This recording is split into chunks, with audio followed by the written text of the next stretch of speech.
ओ भाईजान, ये उस दौर की बंदूकें कितनी लंबी उगती थी यार। चलाते कैसे थे ये? तो आप लोग हेलो जी, welcome to the new vlog. तो भाई कैसे हो आप सब लोग? उम्मीद है कि भाई सब खैरियत से होंगे। और क्यों ना खैरियत से हो, भाई फरहान खान के जो व्लॉग्स देखते हो तो भाई जैसे मैं खुश रहता हूँ वैसे आप भी खुश रहा करो। और आज मैंने प्रोग्राम बनाया है कि आप लोगों को मैं नेशनल म्यूजियम ऑफ रास अल खैमा दिखाऊंगा। भाई आज का व्लॉग बड़ा इंटरेस्टिंग होने वाला है। और चलते हैं अभी, वैसे भी बहुत लेट हो गए हैं, तो कार आ गई है, चलते हैं अभी। हमारी गाड़ी आ गई है और ये देख सकते हो आप लोग, हम लोग चलते हैं अभी।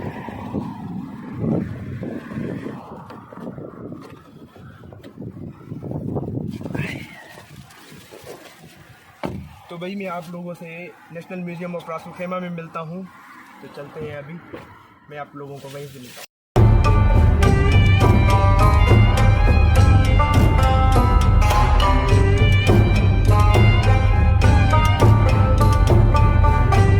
तो गाइस अभी हम पहुँचे हैं, अभी अभी हम पहुँचे हैं। अभी टिकट शिकट ले लिया है और भाई हम देख सकते हो भाई क्या लेवल का व्यू है भाई। देखते हैं पहले मजलिस से, ओताक से स्टार्ट करते हैं आगे। मैं आपको इसकी हिस्ट्री बता देता हूँ। पहले ये ओताक था किसी बादशाह का, जो दुबई का बादशाह था, वो पहले उसकी ओताक थी पहले ही, और उसके बाद उसका ये घर बना। आप देख सकते हो क्या उन्होंने क्या बनाया हुआ है। पहले ये ओताक था, उसके बाद ये उनका घर बना, और उसके बाद ये फिर पुलिस स्टेशन बना।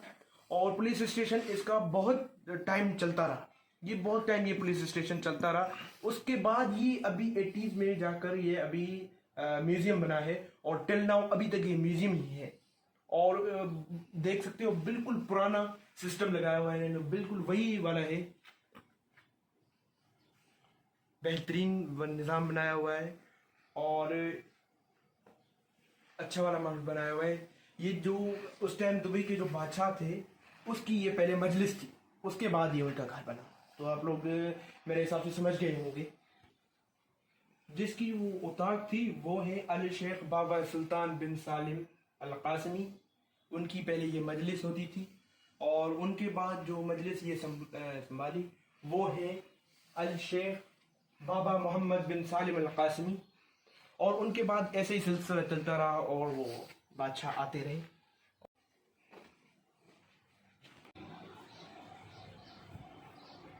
आप देख सकते हैं इन्होंने वही वाला सिस्टम रखा हुआ है, बिल्कुल पुराने दौर वाला, जो 50 से अभी तक चलता आ रहा है। ये अरब के बाशिंदे और उनका है, और उन्होंने यही सेटअप बनाया हुआ है। जैसे कि उन्होंने मोनोज बनाए हुए हैं, वो बिल्कुल ऐसे ही ड्रेसिंग्स करते थे, उनका कल्चर बिल्कुल यही था, ट्रेडिशंस उनकी यही थी, और वो यहीं के, जैसे कि आप देख सकते हैं, वो यहीं थे, और अभी तक उनका कल्चर और ट्रेडिशन वो यही है, ऐसे ही चलता आ रहा है। और अभी चलेंगे हम अंदर।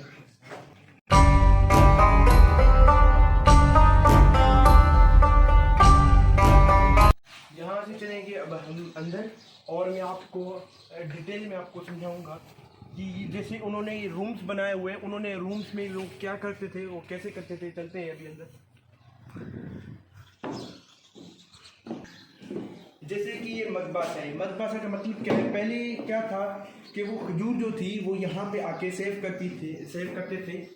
और खजूर सेव करने का मतलब क्या था कि खजूर जैसे ही उसके ऊपर रखी जाती थी, खल रखी जाती थी, तो खजूर में से पानी निकलता था। खजूर से पानी निकलने का ये था कि वो जैसे ही पानी निकलता था वो इन की तरफ चला जाता था, और उन्होंने एक यहाँ पे होल बनाया हुआ था, वो खजूर का पानी यहाँ पे सेव करते थे। ऐसे समझे कि एक खजूर का सीरम यहाँ से बनता है। और सेम चीज जैसी बाहर है वैसी अंदर उन्होंने बनाई हुई है, सेम चीजें। और उन्होंने अपने लिखा हुआ है कि Sheikh Zayed bin Sultan Al Nahyan, for us the dead poem is and always has been truly the true of life. We have grown up under the shade of this remarkable species and its many products, and it find impossible to imagine life without it.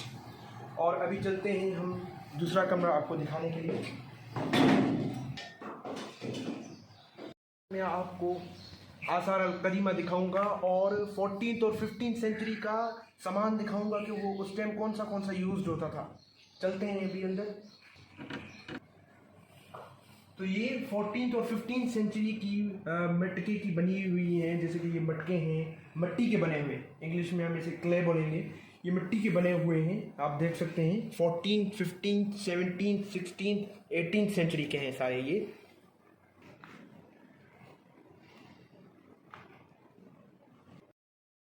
ये 15th century का है, ये 16th century, ये 17th और ये बिल्कुल last वाला 18th century. आप देख सकते हैं इन्होंने बहुत सारा सामान प्रिजर्व करके रखा हुआ है जो उस टाइम ये यूज होता था।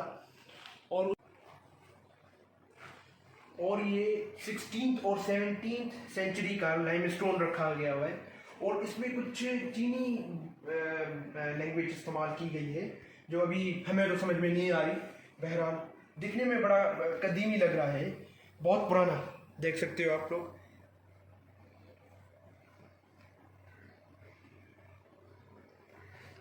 और इस चाइनी अल्फाज को इसमें भी किया गया इंग्लिश में। The grave marker is reported to have been found by tribesman in the Shimal area.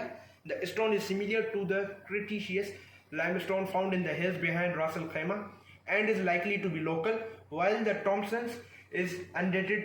It can most likely be placed chronologically during the century and a half when the Portuguese dominated trade in the Arabian Gulf. तो अभी मैं आप लोगों को ये दिखाऊंगा। ये थी ये परफ्यूम बॉटल्स जिसमें परफ्यूम रखी जाती थी। और ये है part of clay pipe pottery camels जो एक कदीमी ज़माने के बनाए गए हुए थे। Fragments glass bangles bronze objects 16 से लेकर 18वीं सेंचुरी तक। और mother of the pearl handle वो वाला। और उसके बाद ये है बॉटल बेसेस एंड नेक्स और lump of carnelian and stone beads.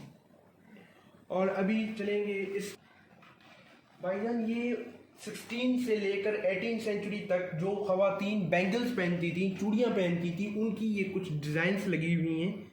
ये उस दौर की डिज़ाइंस लगी हुई हैं। तो आप देख सकते हो कि ये कितना पुराना है, कितना एंशियंट है। और उनके बारे में ये लिखा हुआ है ग्लास बैंगल्स। वेपनरी एग्जीबिशन जो 15 से 18 सेंचुरी तक जो इस्तेमाल हुई थी वो मैं आपको दिखाऊंगा। उसमें सारे कुछ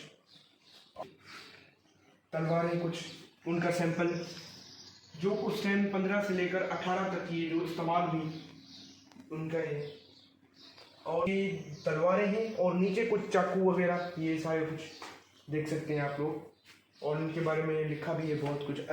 और ये उनमें से एक खंजर है।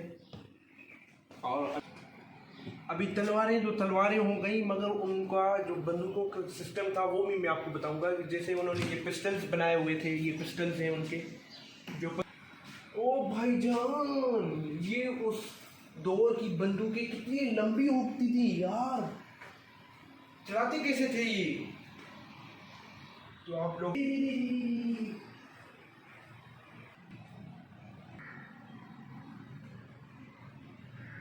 और बंदूकों में से कुछ ये भी सैंपल्स हैं और कुछ ये भी सैंपल्स हैं। और जो कबाइल के सरदार होते थे वो ये चीज़ें इस्तेमाल करते थे, जैसे कि ये बंदूकें हो गई, खंजर वगैरह हो गए, बम वगैरह हो गए। और देख सकते हैं आप लोग।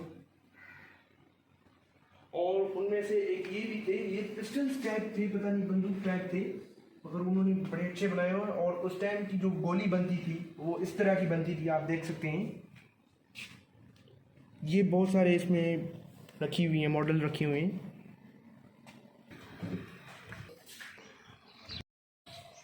अभी हम चलेंगे इथनोग्राफी तुरास में। मैं आप लोगों को दिखा देता हूँ। उनकी इतर टाइप थे जो खुशबू वगैरह लगाते थे, और जो जैसे कि कमरे में रूम्स वगैरह में खुशबू करनी होती थी तो वो इसमें चला देते थे।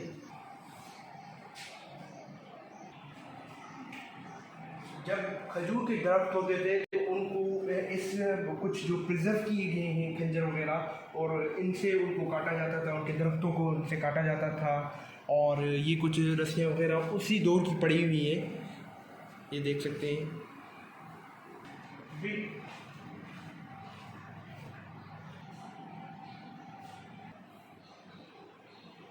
कि 15 सेंचुरी की मैं आपको टेलीविज़न दिखा देता हूँ, जो कि ब्लैक एंड वाइट में होती थी और कुछ इस तरह से बंद होती थी और खुलती थी। अभी तो ये थोड़ा ख़राब पड़ी हुई है अभी।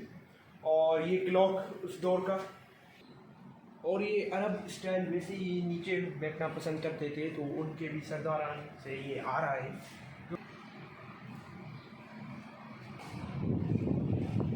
ये जो घोड़े पे रखी जाती थी ये वो है, और ये जो कैमल्स वगैरह पे ऊँटों पे रखी जाती थी वो ये है। ये वो उस दौर की है। उस दौर की मैं आपको बाइक दिखा दूँ, उस टाइम पता नहीं बाइक थी नहीं थी, ये पड़ी हुई है अभी तो।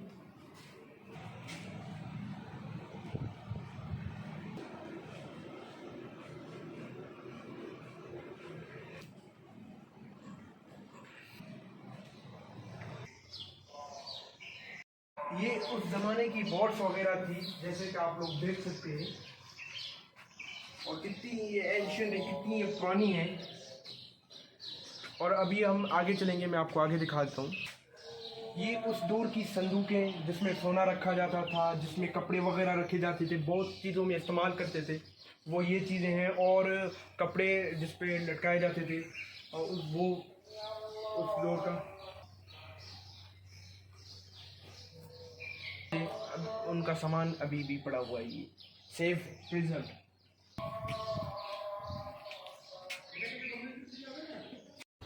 तो जैसे कि आप सब लोगों को मैंने आपको ये नेशनल म्यूज़ियम का मैंने सब कुछ बता दिया है।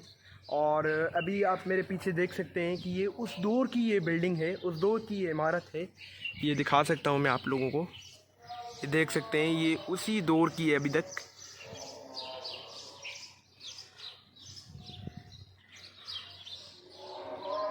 और ये उन्होंने ऊपर वगैरह भी बनाया हुआ है।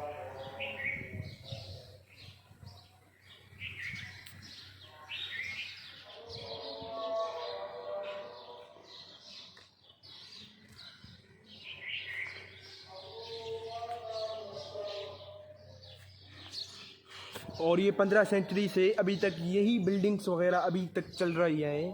पहले ये मजलिस हुआ करती थी, फिर वे और उसके बाद ये फिर पुलिस स्टेशन बना। पुलिस स्टेशन के बाद अब ये म्यूज़ियम बना है। मैंने आपको इंटीरियर तो सब चीज़ें दिखा दी हैं, अभी मैं एक्सटीरियर दिखा देता हूँ आपको, इसका बाहर वाला लुक दिखा देता हूँ। अभी मैं आपके लिए बाहर चलता हूँ और मैं आपको वो दिखा देता हूँ अभी।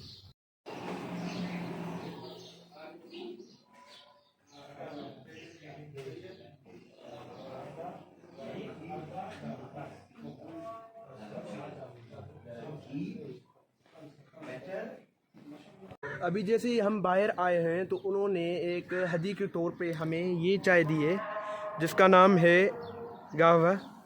और ये उसी टाइम से ये अरब ममालिक का यही चलता आ रहा है। ये भी एक ऐसे समझ लें कि ये भी एंशियंट है। और अभी आप देख सकते हैं, जैसे ही मैं बाहर आया हूँ तो मेरे सामने ये जो चीज़ें पड़ी हुई है मैं आप लोगों को दिखाना चाहता हूँ। जैसे कि ये उस दौर की ये पुरानी बोट वगैरह हैं, और ये कितनी बड़ी है। ये शायद ही वीडियो में आपको कम लगती हो, मगर ये बहुत ही बड़ी है। और उसके सामने ये तोप वगैरह पड़ी हुई हैं कि ये उस दौर की वो असेंबली पॉइंट है जिसमें सब सरदारान जमा होते थे और उनका यहाँ पे जिरगा वगैरह लगता था या उनके फैसले वगैरह होते थे, तो वो यहाँ पे ही होते थे। और बिल्कुल पुराना ही सेटअप है, अभी तक वही सेटअप ये आ रहा है, आप लोग देख सकते हो। मगर ये उन्होंने जाने से अभी बंद किया हुआ है, इधर हम नहीं जा सकते।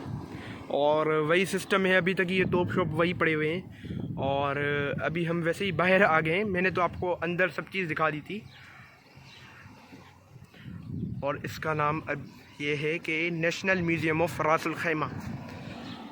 तो भाई मैंने आपको सारा म्यूज़ियम घुमा दिया है, बाहर से भी इंटीरियर से भी। उम्मीद है कि आप सब लोगों को पसंद आया होगा। और अगर पसंद आया होगा तो आपने कमेंट्स में आपने मुझे बताना है कि अगली पॉइंट मैं आपको कहाँ पे दिखाऊं, कहाँ पे आप घूमना पसंद करेंगे। है। तो अभी अभी मैं वापस आ गया था नेशनल म्यूज़ियम रासुल खैमा से, और मुझे तो बहुत पसंद आया। अगर आप लोगों को पसंद आया तो लाइक कर देना, शेयर कर देना, सब्सक्राइब कर देना और घंटी के बटन को दबा देना। और यार, एक दिन का शूट होता है और एक दिन की एडिट होती है, तो हमारे तो 2 दिन ज़्यादा होते हैं। आप लोगों के 1 मिनट लगता है सब्सक्राइब और घंटी के बटन को दबाने में। फ़ैसला अब आपके हाथ में। मेहनत हमारी है, फ़ैसला आपका है। तो भाई ओके, अल्लाह हाफिज़।